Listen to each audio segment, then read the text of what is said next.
yakni narasumber pertama Saudari Nurhaini Ferawati Lesi, dan narasumber kita yang kedua yakni Saudara Muslim Rahania. Terima kasih kepada kedua narasumber yang sudah berkesempatan hadir dalam podcast kali ini. Oke, langsung saja kita masuk dalam pembahasan utama terkait dengan pelaksanaan putusan Pengadilan Tata Usaha Negara.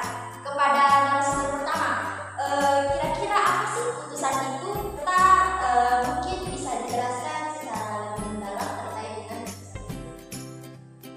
Baik teman-teman, putusan pengadilan itu merupakan sesuatu yang sangat diinginkan atau dinantikan oleh pihak yang sedang berperkara untuk menyelesaikan sengketa di antara mereka dengan secara baik-baik. Dipandang dari isinya, putusan dapat dikualifikasikan menjadi 3 poin. Yang pertama ada putusan deklaratoir, yang kedua putusan konstitutif, dan putusan kondemnatoir. Putusan deklaratoir itu berisi pernyataan terhadap keadaan hukum yang sudah ada dan tidak menimbulkan keadaan hukum yang baru. Putusan bersifat konstitutif adalah putusan yang menimbulkan keadaan hukum yang baru atau menyediakan keadaan hukum yang lama. Begitu putusan berkekuatan hukum tetap, maka sudah terjadi keadaan hukum yang baru. Dan yang terakhir ada putusan kondemnatoir, yaitu putusan yang berisi penghukuman atau kewajiban melaksanakan sesuatu. Mungkin itu saja. Oke teman-teman sekalian, itulah tadi sedikit pemaparan dari narasumber pertama terkait dengan penggambaran putusan. Selanjutnya kita masuk pada narasumber kedua kita, Saudara Mus.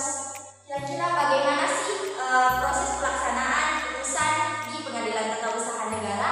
Mungkin bisa dijelaskan lebih dalam. Kepada kamu silakan.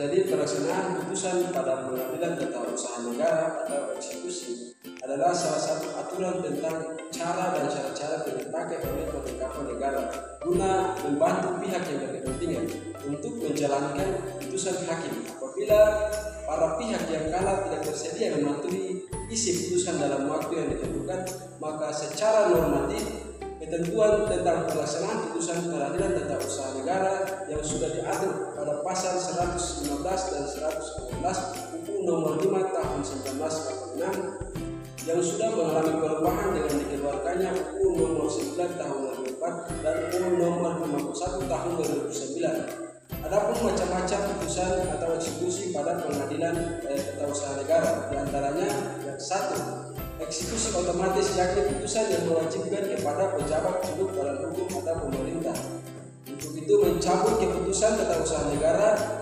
dan memberikan penyelesaian secara otomatis, yaitu apabila dalam waktu 4 bulan setelah putusan berkekuatan hukum tetap dikirimkan kepada para pihak tergugat dan tergugat tidak melaksanakan secara pencabutan atau keputusan tata usaha negara dinyatakan batal dan tersebut, maka Pengadilan Tata Usaha Negara tidak mempunyai kekuatan hukum yang tetap dengan putusan yang sudah dikeluarkan. Yang kedua, eksekusi hierarki, bahwa dalam hal tergugat ditetapkan harus melaksanakan kewajibannya. Untuk itu, pencabutan pada Pengadilan Tata Usaha Negara, mereka juga akan menerbitkan yang baru atau menerbitkan katun dalam hal objek gugatan fiktif.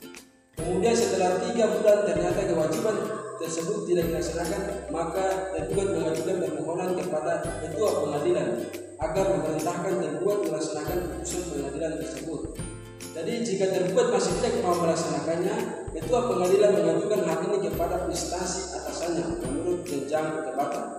Instansi atasan dalam waktu 2 bulan setelah menerima pemberitahuan dari ketua pengadilan harus sudah memerintahkan pejabat tergugat untuk melaksanakan putusan pengadilan tersebut. Jadi mungkin saja yang bisa saya sampaikan. Oke teman-teman sekalian, itulah tadi sedikit penjelasan terkait dengan pelaksanaan putusan Pengadilan Tata Usaha Negara. Adapun beberapa poin yang bisa saya ambil, yakni tujuan diadakannya proses pengadilan itu adalah untuk memperoleh putusan hakim.